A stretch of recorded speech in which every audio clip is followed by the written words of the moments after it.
Hi, this is Dennis Dalton, Safety Officer for the Rocky Mountain Flight Training Center, and this is the safety presentation for August 2022. As I've said in the past, the BASH program is supposed to be reviewed twice a year. I try to do this in February and August, scheduling permitting, which gives about a 6-month spread between the two presentations. This is the fourth one. The first 3 times I did this, it was the same presentation. I have revised this one, added some new material, and so that'll be reflected in some of the pictures and some of the content of this presentation tonight. So it's a zoo out there, a review of the bird wildlife aircraft strike hazard program, commonly called BASH. At what altitude is an aircraft most likely to collide with a bird? And then our 3 questions are between the ground and 500 feet, between 500 and 1,500 feet, and at cruise altitudes. Well, for light airplanes, it's going to be a little different than my next example.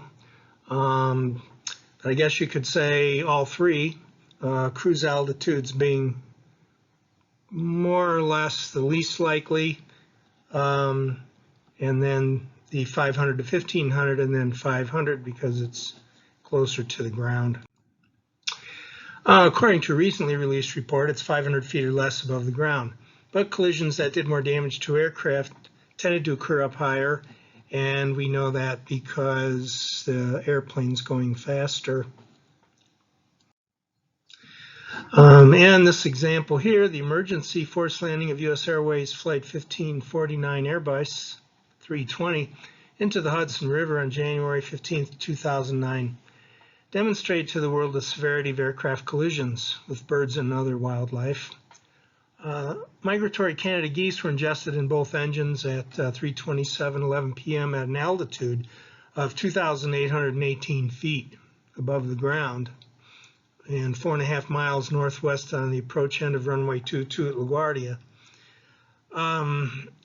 3 minutes 49 seconds later, the aircraft successfully ditched into the Hudson with 150 passengers and 5 crew.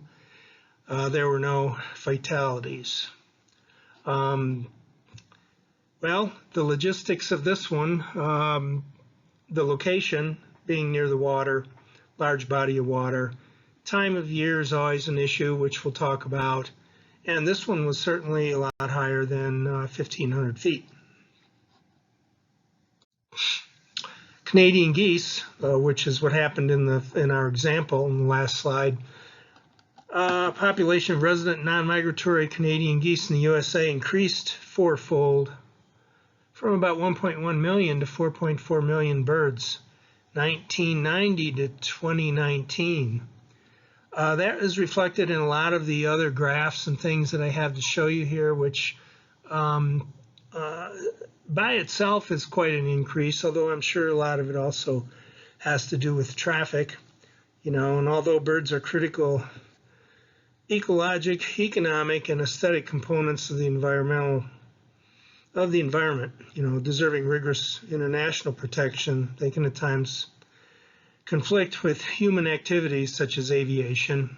Aircraft collisions with birds and other wildlife have become a growing concern for aviation safety for years.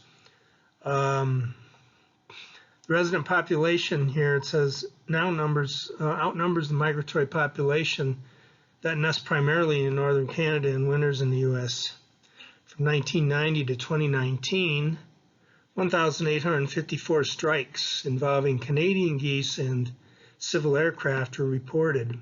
71 in 2019. Resident geese comprised an estimated 76% of these strikes.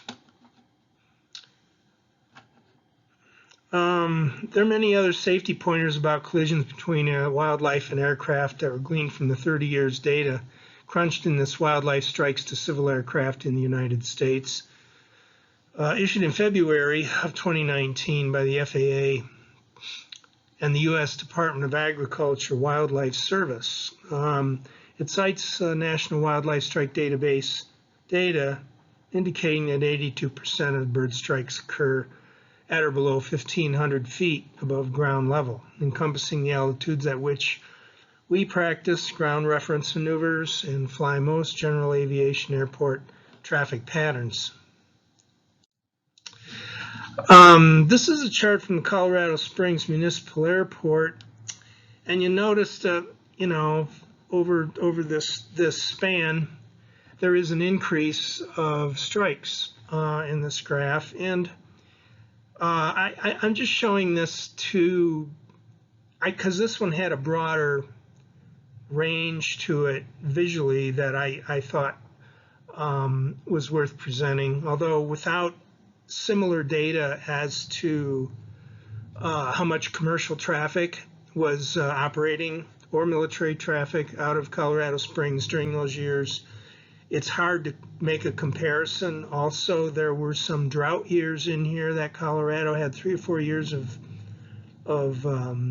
very little rain, which could have also impacted the amount of birds that are flying, because it does impact that. So without those comparative graphs, it's I guess in any event still quite an increase. Guess it's like the traffic on North Powers, I suppose.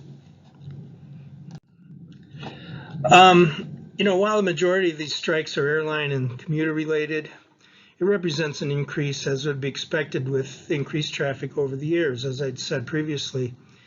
Nonetheless, all the birds are out there, and all reports I reviewed listed the following birds: western meadowlark and the horned lark being the most frequent bird hits. This is the meadowlark, and this is the horned meadowlark. Sparrows, American kestrels, cliff swallows, grasshopper lark, and red-tailed hawks follow close behind, and you can see here from 2010 to 2015 the increase almost 4 times just during a 5-year period. Again, I'm just a little suspect of the type of research as to the amount of traffic, and also the reporting techniques, as that compares to the increase in the bird strikes. But again, it's still in any event a pretty alarming increase. As instructors, we always talk to students about overflying restricted areas where there may be, not restricted areas, but areas I'll show you in the next slide. And it's everything in Chapter 7 of the Aeronautical Information Manual titled Safety of Flight, which primarily is about weather, how to identify hazardous weather, and avoiding thunderstorms and the like. But there is a small section in the back on bird strikes. And should note that wildlife is among the collision hazard risks they will be expected to manage on a practical test. And as instructors, I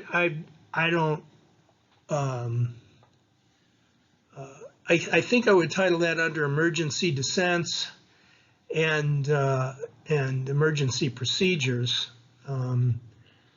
But it's something to think about, because it is quite a I guess surprise if you would hit something. On a practical test, private pilot applicant must demonstrate ability to manage collision hazards such as aircraft, terrain, obstacles, wires, vehicles, vessels, persons, and wildlife. It's, in the AIM's Chapter 7, Section 4, reporting bird strikes is 743. This, of course, is it's a little fuzzy picture of the Grand Canyon, but this is typically the one of the sectional images that's discussed in the private pilot training as to restricted areas below 2,000 AGL. And what I thought was interesting when I read this again was that pilots are urged to report any bird or other wildlife strike using 5200-7. They aren't required, although our SOPs are, and I'll talk about that later.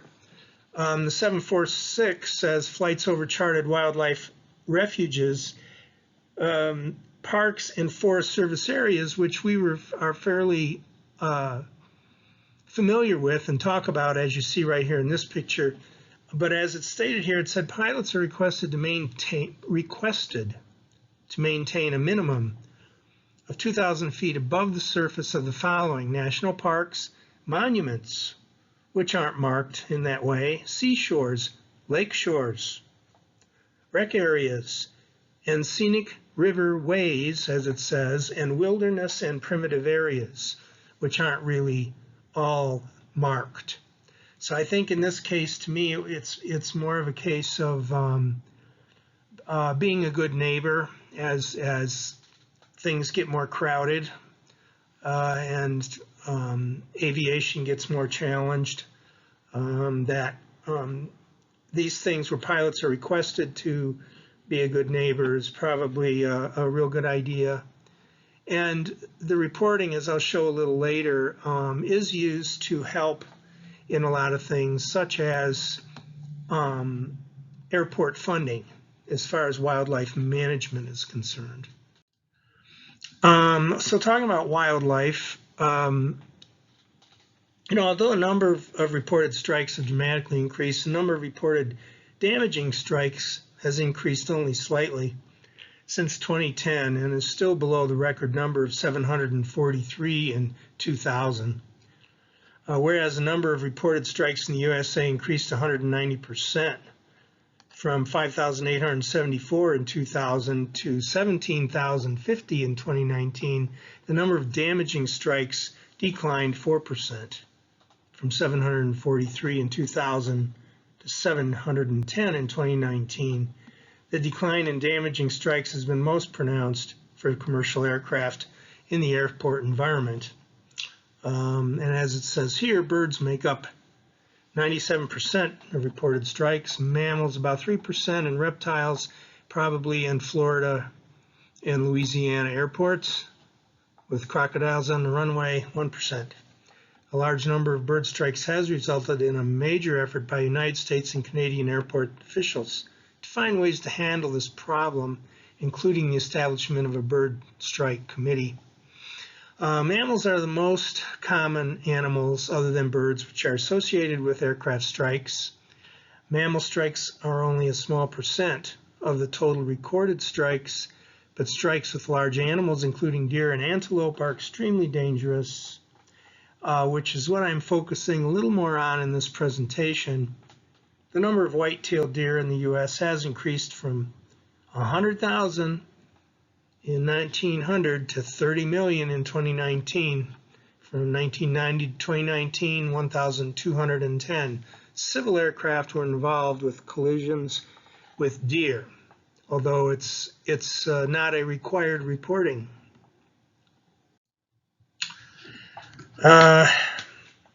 Mammals are the most common animals, other than birds, which are associated with aircraft strikes.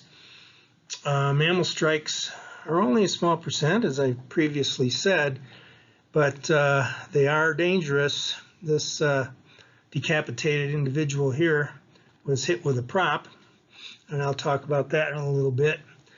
The number of white-tailed deer in the U.S. has increased from 100,000 to 30 million, and I think I already had this in the previous one. Okay. As for service operations, the report addresses the where and when of collisions with terrestrial animals. Evidently, they're more likely at night and more probable on arrival than departure, and with some seasonal concentration. This one, which I'll talk about here, this is from Meadow Lake. This is dawn, and this was landing. So it's an approach, and it's, animals mostly, these kind of animals move around, well, not antelope, but deer, more than antelope, move around almost primarily dawn and dusk. Early morning, February 2021, I approached the landing at Meadow Lake. This Cherokee encountered a herd of antelope on the runway, resulting in a substantial here and blood and dents here damage, but fortunately no serious injuries. The other part was a prop strike, and here's the other part of that guy. The thing was, he told me he did a go-around, chased the herd off the runway after sustaining the damage. There's quite a bit in here and down in here too, because he hit more than one. This is a former student sent me these pictures. The Wildlife Hazard Management Program for Colorado airports. The USDA efforts to manage wildlife hazards at Colorado airports. This is, I would say, probably part of the reason I think it's advantageous to file reports in an effort to provide important information to the aviation community. There are ongoing efforts between the USDA, APHIS, Wildlife Services, and CDOT, to manage aviation safety. One of the many roles of these guys is to alleviate wildlife hazards nationwide.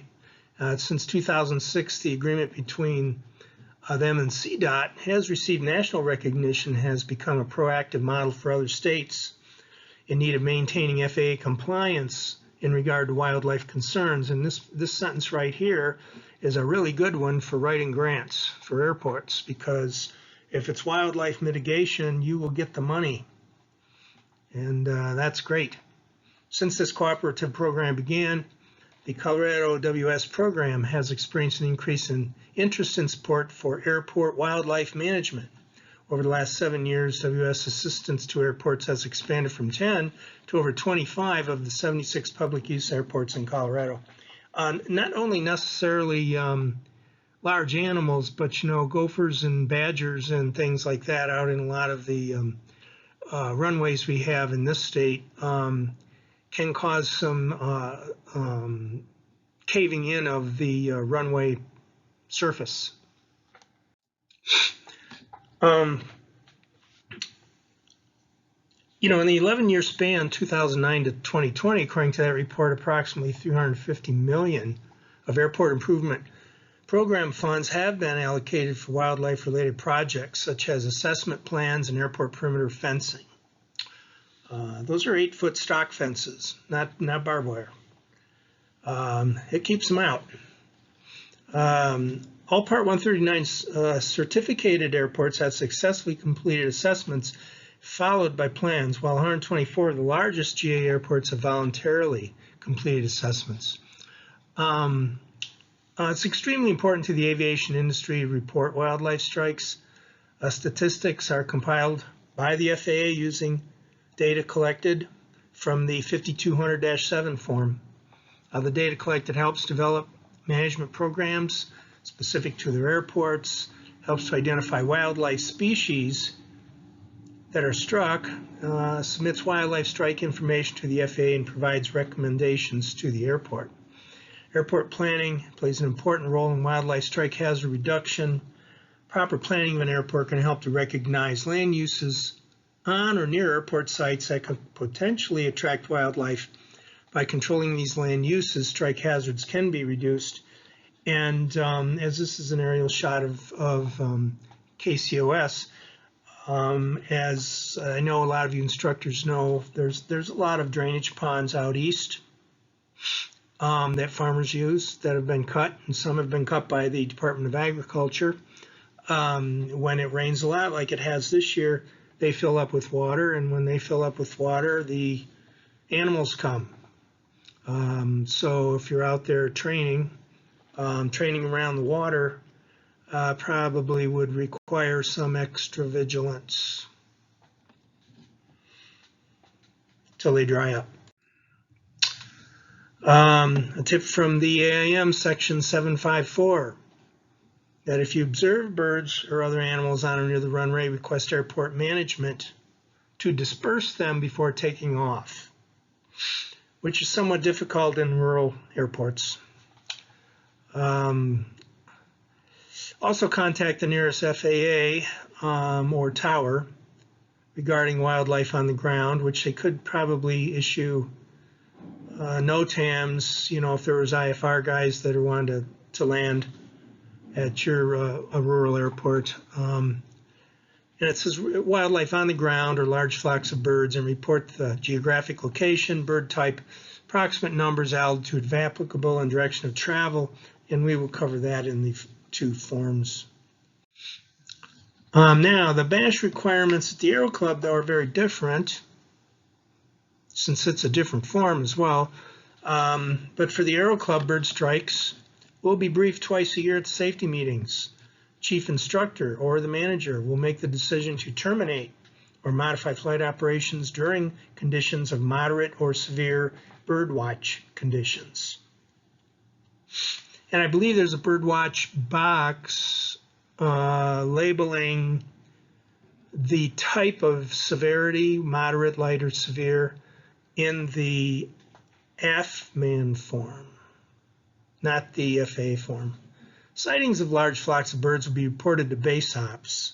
All air crews will immediately report all bird strikes and or hazardous bird activity to the chief instructor or the manager. Do not remove any remnants of the bird strike, as 21st Safety has to take DNA samples. This includes strikes that do not cause damage. Fill out AF Form 853 and the 5200-7. Give a verbal report to base ops. There is a BASH book in the manager's office dealing with all local procedures, locations, and concerns of BASH. Each pilot is required to review the BASH book. I'm going to put on my glasses here. I did make this one bigger, but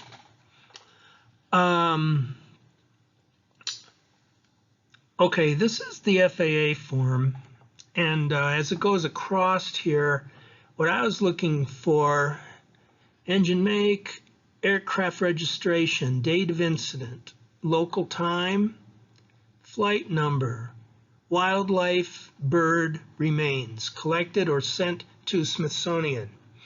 Okay. Airport name, runway, height, or if it's something running on the ground, it would be irrelevant. Speed, location if en route, nearest town referenced. I think going over these is just something because if I think you need to, if you just go over this and know, well, what are they going to want? And then you can kind of get this in your head just on the scene, and it doesn't seem like it's that complicated. Phase of flight: reparking, taking off, climbing en route, descending. Parts of aircraft struck. And that could be engine number 4, yeah. Windshield nose, would seem like there would be propeller, wing, fuselage, landing gear, tail, lights, other. Specify. Specify in, if in other, okay? Effective flight: aborted takeoff, precautionary, engine shutdown, sky condition, precipitation, a little weather term here, bird or other species. Number of birds. State of bird: small, medium, large. Pilot warned of birds. That could be a little incriminating. Well, we have an example here. Remarks, which is where you would put things from up here. And then this is damage cost information, which I don't see how that would be relevant to us. The FMAN form, it's more of a military, obviously, form here. And when I look down here, date, time, day period, day, dusk, night, the report, airport, special use airspace, what kind: danger, alert, prohibited, restricted. Didn't seem like it wouldn't be any of that. Low-level route, well, that's not for us. Slow route, visual route, unknown. This one's a little more difficult to fill out. Strike. Here's the strike awareness in flight. So were you made aware of that? Latitude, longitude could be, effect on the flight. Engine shut down, aborted takeoff, unknown, other. It's not very specific. Phase of operation, that's very specific. Cruise, low level. Range, CPS, cruise, hover. Landing, final approach. Phase of operation, landing, flare, rollout, missed approach. Bird avoidance mode. Now that was what I was referring to before. Here's low, moderate, severe, which isn't on the FAA form exactly in that way. Bird watch conditions. I'm not sure the difference of these two boxes. Wildlife struck, that's pretty obvious. Aviation related advisory system, hazard advisory system. And I'm not sure what that is either. And then remarks on location. This is the wheel off the Cherokee, and so he hit those animals in 2 or 3 or 4 different places, and he took out 2 of them, as far as I know.